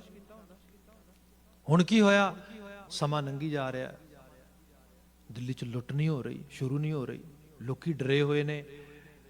ਮਤਲਬ ਪਲ ਪਲ ਕਰਕੇ ਸਮਾਂ ਨਿਕਲਿਆ, ਫਿਰ ਪਹਿਰ ਨਿਕਲਿਆ, ਅਰਾਊਂਡ ਸਵੇਰ ਤੋਂ ਲੈ ਕੇ ਪਤਾ ਲੱਗਾ ਵੀ ਸਵੇਰ ਦਾ ਜਿਹੜਾ ਹੈਗਾ ਨਰਸਿੰਘਾ ਵੱਜ ਗਿਆ ਸਿੰਘਾਂ ਦਾ, ਜਿਹੜਾ ਰਣਜੀਤ ਨਗਾਰੇ ਦੇ ਰੂਪ ਦੇ ਵਿੱਚ, ਤੇ ਇਹ ਸ਼ਾਮ ਪੈਣ ਨੂੰ ਹੋ ਗਈ, ਲੁੱਟ ਨਹੀਂ ਕਿਤੇ ਰਾਤ ਦੇ ਸਮੇਂ ਤੇ ਨਹੀਂ, ਕੋਈ ਕੀ ਚੱਲ ਕੀ ਰਿਹਾ। ਕੁਝ ਮੋਹਤਬੇਰ ਸ਼ਾਹੂਕਾਰ ਵਗੈਰਾ ਕਰਨ ਵਾਲੇ ਕੁਝ ਇਹੋ ਜਿਹੇ ਲੋਕ ਜਿਹੜੇ ਸੀਗੇ, ਉਹ ਆਏ ਤੇ ਆ ਕੇ ਉਹਨਾਂ ਨੇ ਸਿੰਘਾਂ ਸਰਦਾਰਾਂ ਨੂੰ ਆ ਕੇ ਕਿਹਾ ਵੀ ਸ਼ਹਿਰ ਡਰਿਆ ਆ, ਤੁਸੀਂ ਲੁੱਟ ਵਗੈਰਾ ਕਦੋਂ ਕਰਨੀ ਹੈ, ਜੇ ਨਹੀਂ ਕਰਨੀ ਤੇ ਜਿੰਨੀ ਖਿੱਲਤ ਕਹਿੰਦੇ ਹੋ ਸ਼ਹਿਰ ਦੇ ਲੋਕ ਵੈਸੇ ਇਕੱਠੀ ਕਰ ਲੈਂਦੇ ਨੇ, ਉਨੀ ਖਿੱਲਤ ਨਜ਼ਰਾਨਾ ਉਹਨਾਂ, ਇਸ ਕਿਸਮ ਦੀ ਬਾਤ ਹੋਈ। ਤੇ ਸਰਦਾਰ ਬਘੇਲ ਸਿੰਘ ਨੇ ਜਵਾਬ ਦਿੱਤਾ, ਅਸੀਂ ਇੱਥੇ ਲੁੱਟ ਕਰਨ ਲਈ ਨਹੀਂ ਆਏ। ਇਹ ਉਸ ਸ਼ਹਿਰ ਵਾਸੀਆਂ ਲਈ ਬੜੀ ਔਖੀ ਗੱਲ ਸੀ। ਇਹ ਕਿਵੇਂ ਹੋ ਗਿਆ? ਜਦੋਂ ਤੁਸੀਂ ਬ੍ਰਿਟਿਸ਼ ਦੇ ਨਾਲ ਵੀ ਜਿਹੜਾ ਉਹਨਾਂ ਦਾ ਬੜਾ ਡਾਇਲੌਗ ਦੇਖਦੇ ਹੋ, ਖਾਸ ਕਰਕੇ ਕੈਪਟਨ ਮਰੇ ਦਾ, ਜਿਹਨੂੰ ਸਰਦਾਰ ਸ਼ਹੀਦ ਰਤਨ ਸਿੰਘ ਭੰਗੂ ਪ੍ਰਾਚੀਨ ਪੰਥ ਪ੍ਰਕਾਸ਼ ਦੇ ਵਿੱਚ ਜਿਹੜਾ ਵਾਰ-ਵਾਰ ਕਲਮਬੱਧ ਕਰਦਾ ਆ, ਉਹ ਬੜਾ ਹੈਰਾਨ ਹੁੰਦਾ ਹੈ ਵੀ ਇਹ ਇੰਨਾ ਡਿਫਰੈਂਟਲੀ ਬਿਹੇਵ ਕਿਉਂ ਕਰਦੇ ਨੇ, ਜਿਹੜਾ ਆਮ ਜਿਹੜਾ ਨਹੀਂ ਵੇਖਿਆ ਜਾਂਦਾ। ਅਸੂਲ ਦੇ ਉੱਤੇ ਖੜੇ ਨੇ, ਪ੍ਰਿੰਸੀਪਲ ਦੇ ਉੱਤੇ ਖੜੇ ਨੇ, ਇਸ ਕਿਸਮ ਦੀ ਜਿਹੜੀ ਹੈ ਲਗਾਤਾਰ ਪ੍ਰੈਕਟਿਸ ਹੋ ਰਹੀ ਹੈ। ਭਾਈ ਗੱਲ ਇਹ ਹੈ, ਜਿਨ੍ਹਾਂ ਨੇ ਇੰਨੀ ਬਾਣੀ ਸੁਣੀ ਹੈ, ਇੰਨਾ ਉਪਦੇਸ਼ ਜਿਨ੍ਹਾਂ ਦੇ ਅੰਦਰ ਕੰਨਾਂ 'ਚ ਗਿਆ ਆ, ਭਾਵੇਂ ਉਹ ਵਕਤੀ ਤੌਰ ਤੇ ਲੜਾਕੇ ਵੀ ਨੇ, ਭਾਵੇਂ ਵਕਤੀ ਤੌਰ ਤੇ ਉਹ ਮਾਰੂ ਜੰਗਾਂ ਵਿੱਚੋਂ ਵੀ ਲੰਘ ਰਹੇ ਨੇ, ਪਰ ਅੰਦਰ ਦੀ ਇਨਸਾਨੀਅਤ ਬਚੀ ਹੈ। ਇਹ ਹੈ, ਇਹਨੂੰ ਗੁਰੂ ਬਾਬਾ ਜੀ ਨੇ ਕਿਹਾ, ਸੁਣਨ ਸਰੋਤ ਆਪਣੀ ਚੰਗੀ ਰੱਖ, ਬਾਣੀ ਸੁਣ, ਉਪਦੇਸ਼ ਸੁਣ, ਸੱਚ ਸੁਣ, ਸਹੀ ਸੁਣ। ਇੱਥੇ ਗੁਰੂ ਅਮਰਦਾਸ ਸਾਹਿਬ ਨੇ ਕਿਹਾ, ਜਿਨੇ ਨਾਮ ਸੁਣ, ਨਾਮ ਹੈ ਹਸਤੀ, ਰੱਬ ਦੀ ਪ੍ਰੈਜ਼ੈਂਸ। ਅੱਜ ਵੀ ਅਮਰੀਕਾ ਦੀ ਆਪਾਂ ਗੱਲ ਕਰ ਰਹੇ ਹਾਂ, ਸਟੇਟਸ ਦੀ ਗੱਲ ਕਰ ਰਹੇ ਸੀਗੇ, ਸਹੁੰ ਚੁੱਕਣ ਲੱਗਿਆ, ਬਲੀਵ ਸਿਸਟਮ ਆਪਣਾ ਡਿਫਰੈਂਟ ਹੋ ਸਕਦਾ ਹੈ, ਪਰ ਗੋਡ, ਰੱਬ ਦੀ ਸਹੁੰ ਚੱਕੀ ਜਾ ਰਹੀ ਹੈ ਕਿਤਾਬ ਦੇ ਜ਼ਰੀਏ। ਵੀ ਟਰਸਟ ਇਨ ਗੋਡ, ਇਹੀ ਲਿਖਿਆ ਹੁੰਦਾ ਨਾ ਉਹਦੇ ਤੇ ਨੋਟ ਦੇ ਉੱਤੇ। ਮਤਲਬ ਜਿਹੜਾ ਹੋਰ ਬੰਦਾ ਜਾਏਗਾ ਤੇ ਜਾਏਗਾ ਕਿੱਥੇ? ਅਲਟੀਮੇਟਲੀ ਇੱਕ ਨਾਮ, ਇੱਕ ਉਹਦੀ ਹਸਤੀ, ਇੱਕ ਉਹਦੀ ਹੈਸੀਅਤ, ਜਿਹੜੀ ਗੁਰੂ ਬਾਬਾ ਜੀ ਕਹਿੰਦੇ ਉਹਦੀ ਹੋਂਦ ਨੂੰ, ਉਹੋ ਜਿਹੇ ਬਚਨ ਉਪਦੇਸ਼ ਕੰਨਾਂ ਵਿੱਚ ਪੈਣ, ਬੰਦੇ ਦੇ ਜ਼ਹਿਨ 'ਚ ਜਾਣ ਅੰਦਰਲੇ ਪਾਸੇ, ਉਹਨੂੰ ਸੁਣੇ ਬੰਦਾ, ਤੇ ਇਕੱਲਾ ਸੁਣੇ ਨਾ, ਫਿਰ ਮੰਨ ਲਵੇ। ਮਤਲਬ ਇਹ ਨਹੀਂ ਕਿ ਸੁਣ ਵੀ ਰਿਹਾ ਬੰਦਾ, ਪੜ੍ਹ ਵੀ ਰਿਹਾ, ਪਰ ਐਕਚੁਅਲ ਲੈਵਲ ਤੇ ਅੰਦਰ ਉਹਦਾ ਕੋਈ ਛਾਪ ਨਹੀਂ ਪੈ ਰਹੀ। ਗੁਰੂ ਬਾਬਾ ਜੀ ਨੇ ਕਿਹਾ, ਪਹਿਲਾਂ ਸੁਣਿਆਂ ਦੀ ਬਾਤ ਕੀਤੀ, ਫਿਰ ਮੰਨੇ ਦੀ ਬਾਤ ਕੀਤੀ। 4 ਪੌੜੀਆਂ ਸੁਣਿਆਂ ਦੀਆਂ, ਫਿਰ ਮੰਨੇ ਦੀ ਬਾਤ, ਤੇ ਫਿਰ ਮੰਨੇ ਦੀ ਬਾਤ ਵਿੱਚ ਵੀ ਕਿਹਾ ਕਿ ਮੰਨੇ ਕੀ ਗਤ ਕਹੀ ਨਾ ਜਾਏ। ਜਿਹੜਾ ਮੰਨ ਲਏਗਾ ਉਹਦੀ ਗਤ ਨਹੀਂ ਬਿਆਨ ਕੀਤੀ ਜਾ ਸਕਦੀ। ਤੇ ਗਤ ਕਿਵੇਂ ਬਿਆਨ ਕਰੋਗੇ? ਮੈਂ ਜੇ ਹੁਣੇ ਬਾਤ ਕੀਤੀ, ਤੇ ਤੁਸੀਂ ਦੇਖੋਗੇ ਤਵਾਰੀਖ ਦੇ ਵਿੱਚੋਂ ਜਿਹੜਾ ਸਿੱਖ ਕਿਰਦਾਰ ਆ, ਇਹ ਬਲੀਵ ਦਾ ਦੂਜਾ ਨਾਂ ਬਣ ਜਾਂਦਾ ਹੈ, ਵਿਸ਼ਵਾਸ ਦਾ ਦੂਜਾ ਨਾਂ ਬਣ ਜਾਂਦਾ ਹੈ। ਉਸ ਖਿੱਤੇ ਦੇ ਵਿੱਚ ਜਿਹਦੇ 'ਚ ਗੁਰੂ ਗ੍ਰੰਥ ਸਾਹਿਬ ਆਪ ਲਿਖਦੇ, ਉਹਨਾਂ ਉਪਾਧੀਆਂ ਤੇ ਬੈਠੇ ਹੋਏ ਲੋਕ ਜਿਨ੍ਹਾਂ ਨੂੰ ਧਰਮ ਦੀ ਸਹੁੰ ਚੁਕਾ ਕੇ ਬਿਠਾਇਆ ਜਾਂਦਾ, ਨਿਆਂ ਕਰਨਾ ਜੇ, ਤੁਹਾਡੇ ਬੋਲਣ ਦੇ ਨਾਲ, ਤੁਹਾਡੇ ਲਫ਼ਜ਼ ਕਹਿਣ ਦੇ ਨਾਲ ਲੋਕਾਂ ਦੀ ਜ਼ਿੰਦਗੀ ਤੇ ਮੌਤ 'ਚ ਬਦਲ ਸਕਦੀ ਹੈ। ਉਹਨੂੰ ਗੁਰੂ ਬਾਬਾ ਜੀ ਨੇ ਕਿਹਾ, ਕਾਜ਼ੀ ਹੋਏ ਰਿਸ਼ਵਤੀ, ਵੱਡੀ ਲੈ ਕੇ ਹੱਕ ਗਵਾਈ। ਰਿਸ਼ਵਤਖੋਰ ਹੋ ਗਏ, ਬ੍ਰਾਈਬ ਟੇਕਰਸ ਹੋ ਗਏ, ਉਹ ਇਸ ਕਿਸਮ ਦਾ ਬਿਹੇਵ ਕਰਦੇ, ਵਿਸ਼ਵਾਸ ਕਿੱਥੇ ਕਰੇਗਾ ਬੰਦਾ? ਐਸਾ ਦੌਰ ਵੀ ਆਇਆ ਜਦੋਂ ਸਿੱਖ ਦੀ ਬਾਤ ਹੋਣ ਲੱਗੀ, ਸਿੱਖ ਦਾ ਮਤਲਬ ਉਹ ਸ਼ਖਸ ਜਿਹਨੂੰ ਤੁਸੀਂ ਅੱਜ ਦੀ ਦੁਨੀਆ 'ਚ ਅਵੈਲੂਏਟ ਵੀ ਨਹੀਂ ਕਰ ਸਕਦੇ, ਪ੍ਰੀਸ਼ੀਅਸ, ਕੋਈ ਦੁਨੀਆ ਦੀ ਕੀਮਤ ਖਰੀਦ ਨਹੀਂ ਸਕਦੀ ਉਸ ਨੂੰ ਕਿਹਾ, ਮੰਨੇ ਕੀ ਗਤ ਕਹੀ ਨਾ ਜਾਏ। ਕੀ ਕਹੋਗੇ ਉਹਦੀ ਗਤ? ਜੇ ਕੋ ਕਹੇ ਪਿਛੇ ਪਛਤਾਏ, ਕਾਗਦ ਕਲਮ ਨਾ ਲਿਖਣ ਹਾਰ, ਲਫ਼ਜ਼ਾਂ ਦੀ ਤਾਬ ਨਹੀਂ ਬਿਆਨ ਕਰ ਸਕਦੀ ਉਸ ਨੂੰ। ਗੁਰੂ ਅਮਰਦਾਸ ਸਾਹਿਬ ਉਸ ਆਈਡੀਅਲ ਬਾਤ ਨੂੰ ਕਰਦੇ, ਕਹਿੰਦੇ ਜੇ ਕੋਈ ਨਾਮ ਨੂੰ ਸੁਣ ਲਵੇ ਤੇ ਸੁਣ ਕੇ ਮੰਨ ਲਵੇ, ਮਨ ਵਸਾਵਣਿਆ, ਹਰ ਜੀਓ ਸੱਚਾ, ਊਚੋ ਊਚਾ, ਹਉਮੈ ਮਾਰ ਮਿਲਾਵਣਿਆ। ਕਈ ਵਾਰ ਇਸ ਗੱਲ ਨੂੰ ਪੜ੍ਹਦਿਆਂ ਹੋਇਆਂ ਮੈਨੂੰ ਯਾਦ ਆ, ਸਾਡੇ ਬਜ਼ੁਰਗ ਉਹ ਪਾਠ ਕਰਦੇ, ਤੇ ਪਾਠ ਕਰਦੇ ਇੱਕ ਵਾਰ ਕਿਤੇ, ਤੇ ਇਸ ਤਰੀਕੇ ਨਾਲ ਮਤਲਬ ਸਿਰ ਨਹੀਂ ਮਾਰਦਾ ਜਿਵੇਂ ਸਿਰ ਮਾਰ ਰਹੇ ਇਸ ਤਰੀਕੇ ਨਾਲ, ਤੇ ਉਹ ਵਾਹਿਗੁਰੂ ਵਾਹਿਗੁਰੂ ਵਾਹਿਗੁਰੂ, ਫਿਰ ਪੋਥੀ ਬੰਦ ਕਰਦੇ, ਪੋਥੀ ਬੰਦ ਕਰਕੇ ਰੱਖਦੇ। ਤੇ ਮੈਨੂੰ ਥੋੜ੍ਹਾ ਲੱਗਾ, ਕਈ ਵਾਰ ਬੰਦਾ ਕਿਸੇ ਚੀਜ਼ ਨੂੰ ਨੋਟਿਸ ਕਰਦਾ ਆ, ਤੇ ਨੋਟਿਸ ਕਰਕੇ ਫਿਰ ਉਹਨੂੰ ਦੁਬਾਰਾ ਰੀਕਨਫਰਮ ਕਰਦਾ ਵੀ ਮੈਂ ਇਹਨੂੰ ਦੇਖਾਂ ਵੀ ਗੱਲ ਕੀ ਹੋ ਰਹੀ ਹੈ। ਤੇ ਮੈਂ ਪੁੱਛਿਆ ਵੀ ਠੀਕ ਹੋ ਕੁਛ? ਕਹਿੰਦੇ ਨਹੀਂ ਠੀਕ ਹੈ ਬਿਲਕੁਲ। ਮੈਂ ਥੋੜਾ ਡਿਫਰੈਂਟ ਤਰੀਕੇ ਨਾਲ ਬਿਹੇਵ ਕਰ ਰਹੇ ਹੋ, ਕੀ ਗੱਲ ਹੈ? ਉਹ ਕਹਿੰਦੇ ਨਹੀਂ, ਗੱਲ ਇਹ ਹੈ ਵੀ ਬਾਣੀ ਨਹੀਂ ਕੋਈ ਮੰਨ ਸਕਦਾ। ਨਾ ਤੇ ਬਹੁਤ ਉੱਚੀਆਂ ਗੱਲਾਂ ਨੇ, ਕਿੱਥੇ ਮੰਨੀ ਜਾ ਸਕਦੀ ਗੱਲ ਹੈ? ਤੇ ਬਹੁਤ ਸਾਡੇ ਤਾਂ ਵੱਸੋਂ ਬਾਹਰ ਹੈ ਇਸ ਕਿਸਮ ਦੀ ਬਾਤ ਕਰਦੇ। ਮੈਂ ਹੱਸ ਪਿਆ, ਤੇ ਮੈਂ ਕਿਹਾ ਜੀ ਗੱਲ ਠੀਕ ਹੈ ਤੁਹਾਡੀ, ਐਕਚੁਅਲ ਲੈਵਲ ਤੇ ਇਹ ਵੱਸੋਂ ਬਾਹਰ ਕਿਉਂ ਹੈ? ਜਿਹੜਾ ਗੁਰੂ ਸਾਹਿਬ ਨੇ ਆ ਬਾਤ ਕੀਤੀ ਨਾ, ਹਰ ਜੀਓ ਸੱਚਾ, ਊਚੋ ਊਚਾ, ਸੱਚਾ ਵੀ ਹੈ ਤੇ ਉੱਚਾ ਵੀ ਹੈ। ਮਤਲਬ ਇੰਨਾ ਹਾਇਰ ਆ, ਇੰਨੀ ਹਾਇਰ ਲੈਵਲ ਦੀ ਬਾਤ ਆ, ਬੰਦਾ ਸੋਚਦਾ ਨਹੀਂ ਮੇਰੀ ਰੀਚ ਨਹੀਂ ਹੋ ਸਕਦੀ ਉੱਥੋਂ ਤੱਕ। ਜਿਹਨੂੰ ਸਾਹਿਬ ਨੇ ਕਿਹਾ ਕਿ ਆਖਣ ਔਖਾ ਸਾਚਾ ਨਾਉ, ਬੜਾ ਔਖਾ ਹੈ ਭਾਈ, ਇਹ ਤੇ ਹੋ ਹੀ ਨਹੀਂ ਸਕਦਾ। ਪਰ ਗੁਰੂ ਸਾਹਿਬ ਨਾਲ ਦੀ ਨਾਲ ਇਹ ਤਸਦੀਕ ਕਰਾਉਂਦੇ, ਹੋ ਸਕਦਾ ਤੂੰ ਸੱਚ ਦਾ ਤੇ ਰੂਪ ਹੈ, ਉਹਦੇ ਵਿੱਚੋਂ ਤੇ ਆਇਆ, ਤੈਨੂੰ ਤੇ ਬਣਾਇਆ ਉਹਨੇ, ਤੇਰੇ ਰੇਸ਼ੇ 'ਚ ਮੌਜੂਦ ਆ। ਤੁਸੀਂ ਉਹਨਾਂ ਨੂੰ ਵੀ ਦੇਖੋ ਨਾ, ਜਿਹੜੇ ਮਤਲਬ ਬੰਦਾ ਕਹਿੰਦਾ ਵੀ ਚਟਾਨ ਦੀ ਤਰ੍ਹਾਂ ਖੜ ਗਏ, ਭਈ ਚਟਾਨ ਤੇ ਖੜ ਜੇ ਬੰਦਾ, ਤੇ ਹੱਡ ਮਾਸ ਦਾ ਕਿਵੇਂ ਖੜੇਗਾ?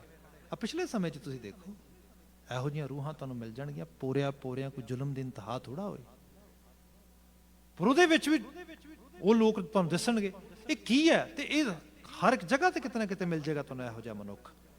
ਉਹ ਕਦੋਂ ਹੁੰਦਾ ਹੈ? ਜਦੋਂ ਬੰਦੇ ਨੂੰ ਅਹਿਸਾਸ ਹੋ ਜਾਂਦਾ ਹੈ ਕਿ ਮੈਂ ਨਹੀਂ, ਉਹੀ ਕਰਨ ਵਾਲਾ ਹੈ। ਇਹਨੂੰ ਗੁਰੂ ਸਾਹਿਬ ਨੇ ਇਸ ਤਰ੍ਹਾਂ ਬਿਆਨ ਕੀਤਾ ਕਿ ਮੇਰਾ ਮੁਝ ਮੈਂ ਕਿਛ ਨਹੀਂ, ਜੋ ਕਿਛ ਹੈ ਸੋ ਤੇਰਾ, ਤੇਰਾ ਤੁਝ ਕੋ ਸੌਂਪ ਤੇ ਕਿਆ ਲੱਗਾ ਮੇਰਾ। ਇਹਨੂੰ ਗੁਰੂ ਸਾਹਿਬ ਨੇ ਇਸ ਤਰ੍ਹਾਂ ਬਿਆਨ ਕੀਤਾ, ਜਦੋਂ ਮੈਂ ਆਪਣੀ ਮੈਂ ਛੱਡ ਦਿੱਤੀ ਤੇ ਮੈਨੂੰ ਪਤਾ ਲੱਗਾ ਹੁਣ ਤੇ ਤੂੰ ਹੀ ਹੈ, ਜਾਂ ਤੂੰ ਮੇਰਾ ਵੱਲ ਹੈ। ਜਦੋਂ ਤੂੰ ਦਾ ਤਸੱਵੁਰ ਮੇਰੇ ਅੰਦਰ ਆ ਕੇ ਨੱਚਣ ਲੱਗ ਗਿਆ, ਫਿਰ ਇਹ ਬੰਦਾ ਨਾ ਰਿਹਾ, ਫਿਰ ਇਹ ਰੂਹ ਹੋ ਗਈ। ਤੇ ਰੂਹਾਂ ਨੂੰ ਤੇ ਸਰੀਰ ਕੋਈ ਦੁਨੀਆ ਦੀ ਤਾਕਤ ਨਹੀਂ ਕਾਬੂ ਕਰ ਸਕਦੀ। ਗੁਰੂ ਬਾਬਾ ਜੀ ਨੇ ਕਿਹਾ ਇੱਥੇ ਹਰ ਜੀਓ ਸੱਚਾ ਉੱਚੋ ਉੱਚਾ। ਮਹਾਰਾਜ ਗੱਲ ਠੀਕ ਹੈ, ਪਰ we cannot feel that kind of ਜਿਹੜੀ ਉਹ ਇੱਕ ਤਰ੍ਹਾਂ ਦੇ ਨਾਲ ਜਿਹੜਾ ਐਸਥੈਟਿਕ ਲੈਵਲ ਆ ਉਹ ਫੀਲ ਨਹੀਂ ਹੁੰਦਾ। ਸਭ ਕਹਿੰਦੇ ਹਉਮੈ ਮਾਰ ਮਿਲਾਵਣ ਆ, ਹਉਮੈ ਅਹੰਕਾਰ। ਚੰਗਾ ਬੰਦਾ ਕਰ ਲੈਂਦਾ ਆ, ਚੰਗਾ ਹੋ ਵੀ ਜਾਂਦਾ ਆ, ਪਰ ਜਿਹੜੀ ਚੀਜ਼ ਚੰਗਾ ਹੋਣ ਤੋਂ ਬਾਅਦ ਆਉਂਦੀ ਹੈ ਨਾ, ਉਹ ਸਭ ਖਰਾਬ ਕਰ ਦਿੰਦੀ ਹੈ। ਜਿਵੇਂ ਗੁਰੂ ਸਾਹਿਬ ਨੇ ਬਾਣੀ 'ਚ ਕਿਹਾ, ਮਹਾਰਾਜ ਕਹਿੰਦੇ ਜੇ ਇੱਕ ਅੱਧ ਕਰੈ ਚੰਗਿਆਈ ਮਨ ਚਿਤ ਬਹੁਤ ਬਫਾਵੈ। ਇਹ ਬੜੀ ਅਲਾਮਤ ਹੈ, ਮਾਰਦੀ ਬੰਦੇ ਨੂੰ। ਅੱਬਲ ਤੇ ਹੁੰਦਾ ਨਹੀਂ ਚੰਗਾ ਕੰਮ, ਹੋ ਜਾਏ ਮਨ ਕਰਕੇ ਚਿੱਤ ਕਰਕੇ ਬਿਫਰ ਜਾਂਦਾ ਹੈ। ਸਭ ਕਹਿੰਦੇ ਕਦੀ ਉਹਦੇ ਬਾਰੇ ਵੀ ਸੋਚਿਆ ਕਰ, ਏਤੇ ਗੁਣ ਏਤੀਆਂ ਵਡਿਆਈਆਂ ਦੇ ਨਾ ਪਛੋਤਾਏ। ਗੁਣੀ ਗੁਣ, ਵਡਿਆਈ ਵਡਿਆਈ, ਤੇ ਦੇ ਕੇ ਪਛਤਾਉਂਦਾ ਵੀ ਕਦੀ ਨਹੀਂ। ਜਿਹਨੂੰ ਇਹ ਅਹਿਸਾਸ ਹੋ ਗਿਆ ਨਾ, ਉਹਦਾ ਰੂਪ ਹੋ ਗਿਆ ਅਸਲ ਵਿੱਚ। ਇਹ ਰਹਾ ਉਹਦਾ ਪਤਾ ਆ।